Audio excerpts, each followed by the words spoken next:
Holy की खुशियों के beach Gondia से आई दर्दनाक खबर। तालाब में नहाने गए बच्चों के साथ हुआ ऐसा हादसा जिसने पूरे गांव को झकझोर दिया।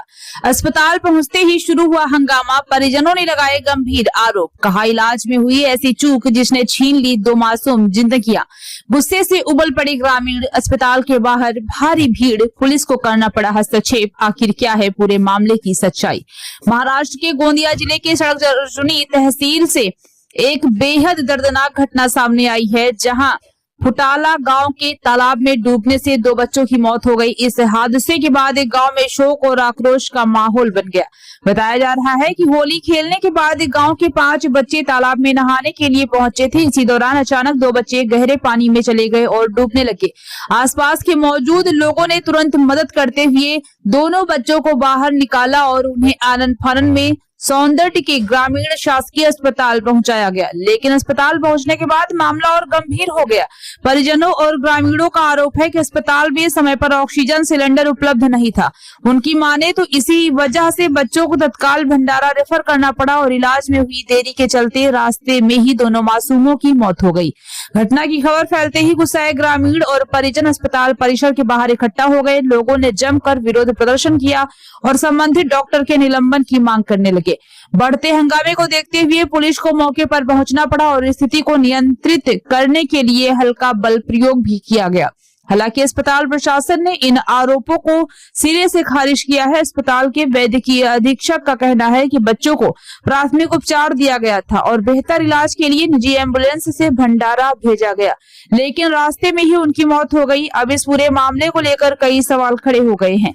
क्या अस्पताल में जरूरी चिकित्सा सुविधाएं मौजूद थी या फिर लापरवाही की वजह से 2 मासूमों की जान चली गई? इसकी सच्चाई अब जांच के बाद ही सामने आएगी। आपल्याकडे आता तुमच्या ज्या रुरल हॉस्पिटल सौंदर्याच्या बाबतीतल्या ज्या काही विषय होते त्या अनुषंगानं आपले काही प्रतिनिधी आतमध्ये डॉक्टर नाईक साहेब आहेत, नवेगावचे आहेत, त्यांच्याकडे अतिरिक्त आजचा इकडचा आहे, ते आले होते. आपल्या गावचे प्रतिनिधी होते, सामान्य नागरिक होते, पदाधिकारी पण होते, पोलीस प्रशासनाचे पण तिथे उपस्थित होते. त्यांनी मुद्दा मांडला की आमच्या रुरल हॉस्पिटलला फॅसिलिटी ऑक्सिजन सिलेंडरची कमतरता आहे. तर थोडं अलीकडे या, वाहन यायला लागले. आज काय उद्याच्या उद्या आपल्या हॉस्पिटलसाठी 4 ऑक्सिजन सिलेंडर अवेलेबल करून देण्याची त्यांनी खात्री केली. उद्याच्या उद्या तुम्हाला 4 ऑक्सिजन सिलेंडर. आता हे कशासाठी असतील तर इथून पेशंट क्रिटिकल झाला आणि आपल्याला मोठ्या दवाखान्यात न्यायचं झालं तर त्याला ऑक्सिजनचा सप्लाय आवश्यक असतो. डिटॅचेबल जे ऑक्सिजन सिलेंडर असतो तो आवश्यक असतो. तो घेऊन जाण्यासाठी आपल्या दवाखान्यात 4 एक्स्ट्रा मिळणार आहेत. तर इन केस एका वेळी 1 जर वापरला तर 3 तरी राहणार. म्हणजे आपल्या हॉस्पिटलला पुरेसा आत्ताच्या जो पेशंट काउंट आहे त्याच्या अनुषंगानं पुरेसा ऑक्सिजन सिलेंडरचा सप्लाय मिळून जाणार. बाकीचे जे काही एक मुद्दे आहेत त्या मुद्द्यांच्या अनुषंगानं चर्चा झाली आणि आता ती तुमची जी 9 तारखेला मीटिंग होते त्यावेळी कमिटी जी असते मेडिकल रुरल हॉस्पिटलची त्या अनुषंगानं तुम्ही सर्वांनी मिळून आता एकत्रित तुम्ही तयार कराल निवेदन आणि त्या निवेदनानुसार त्यांच्या मागण्या त्या दिवशी मांडण्यात येतील आणि त्याची पूर्तता सदरील कमिटी करेल. झाले लक्षात?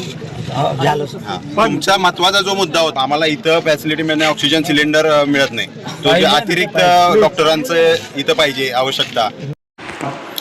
नमस्कार, मी डॉक्टर आशिष नाईक, वैद्यकीय अधीक्षक सौंदर्य.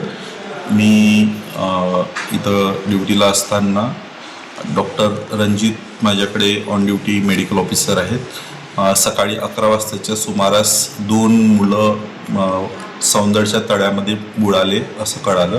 त्या टाईममध्ये सागर गहाणे एक 17 वर्षीय आणि एक प्रणय गहाणे 12 वर्षीय मुलगा होता. दोन्ही कोमॅटोस कंडिशनमध्ये आले होते. दोन्ही ड्राउनिंगमुळे त्यांचे श्वास व्यवस्थित चालत नव्हतं. त्यांना रिससिटेट करून त्यांची तब्येत व्यवस्थित करून आपण त्या पेशंटला रुग्णवाहिकेने रेफर करण्याचा प्रयत्न केला, पण दोन्ही रुग्णवाहिका आपल्या पेशंटसोबत बिझी असल्यामुळे आपण त्यांना वेळेवर 108ची सुविधा न भेटल्यामुळे आपण त्यांना प्रायव्हेटच्या गाडीने पाठवण्यात आलं आणि प्रायव्हेटच्या गाडीमध्ये आपण ऑक्सिजनची सुविधासुद्धा उपलब्ध करून दिली. तरी आता विचारपूस करण्यात आल्यानंतर दोन्ही बाळांचं रेफरलच्या टाईममध्ये भंडाऱ्याला जाऊन मृत्यू झालेला आहे, एवढी बातमी कळालेली आहे. धन्यवाद. आहे या ठिकाणी खूप मोठी घटना हे घडलेली आहे. या ठिकाणी आम्ही आज जे त्यांचे नातेवाईक आहे माझ्यासोबत ते उपस्थित आहेत. मृतकांचे वडील आता आम्ही त्या ठिकाणी बोललेलो आहे. डॉक्टरला तात्काळ निलंबनाचा आदेश काहीच वेळात या ठिकाणी होणार आहे. आपल्याला डॉक्टर निलंबन साधारणतः सस्पेंड आणि निलंबन एकच आहे. सस्पेंड हा इंग्रजी शब्द आहे. आता काही वेळातच 20 ते 25 मिनिटात या ठिकाणी गोंदियाचे डॉक्टर या ठिकाणी एक मिनिट आणि जे आम्ही सामान्य का त्यांचे नातेवाईक तिथे उभे आहेत. तुम्ही निस्ता बोंबलून राहिला बिना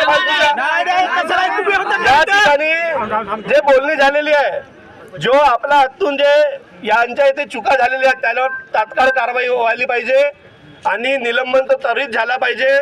आणि या ठिकाणी जे सौंदर्यमध्ये ग्रामीण रुग्णालयामध्ये चिरफाडचे रुग्ण येणाऱ्या 15 दिवसात तात्काळ सुरू झाला पाहिजे. एक्सरे सुरू झाला पाहिजे. सिलेंडरची व्यवस्था उपलब्ध आहे सर्व लिखित स्वरूपात. आता ते येणार आहेत, आम्ही घेणार आहोत आणि त्यांच्या कुटुंबाच्या वतीनं 10 लाख रुपयाची मागणी शासनाला या ठिकाणी कुटुंबाच्या वतीने करत आहोत.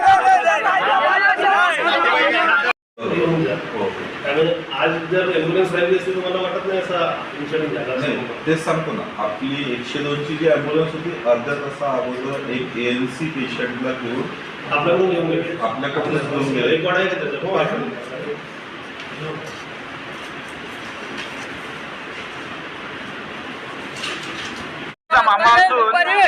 आज जे झालेली घटना आहे खूप दुर्दैवी घटना आहे.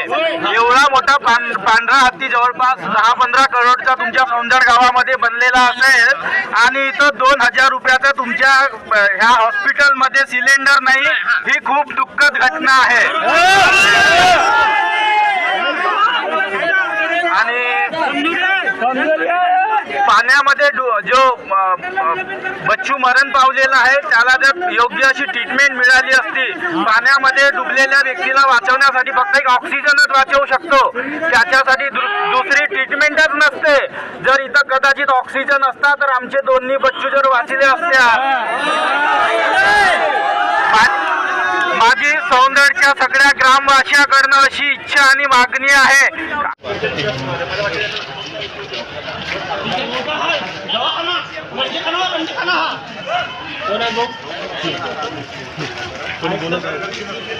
सर, मला एकच प्रश्न म्हणायचा आहे. बरोबर, जेव्हा हॉस्पिटलमध्ये आम्ही जेव्हा पेशंट घेऊन येतो बरोबर, तेव्हा ह्या हॉस्पिटलमध्ये एक 30,000चं इंजेक्शन अवेलेबल नाही राहत. ठीक आहे. दुसरी गोष्ट आहे, ॲम्ब्युलन्स अवेलेबल नाही राहत. कुठं? त्या हॉस्पिटलमध्ये. ऑक्सिजन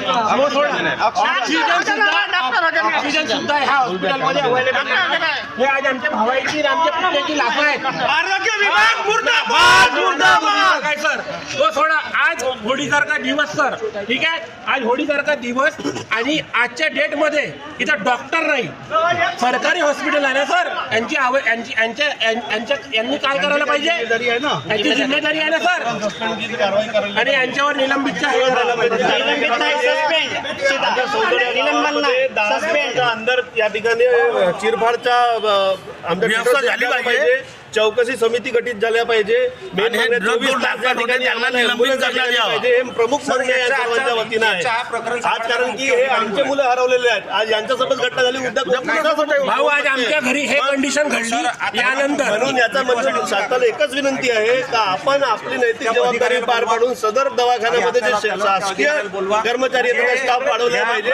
आणि CS साहेबांना एकच विनंती आहे का जे ऑन ड्युटी जे डॉक्टर असतील त्यांनी का केले, काय चुकी झाली, त्याच्यावर चौकशी समिती गठीत करून त्याच्यावर निलंबनाची कारवाई केली पाहिजे. आमचे हे महत्वाचे मुद्दे आज कारण की आम्हाला यांना मुलांना अंत्यविसर्जन करायचं आहे. आज जनतेच्या आक्रोश एवढा वाढलेला आहे का काही या ठिकाणी होऊ शकते.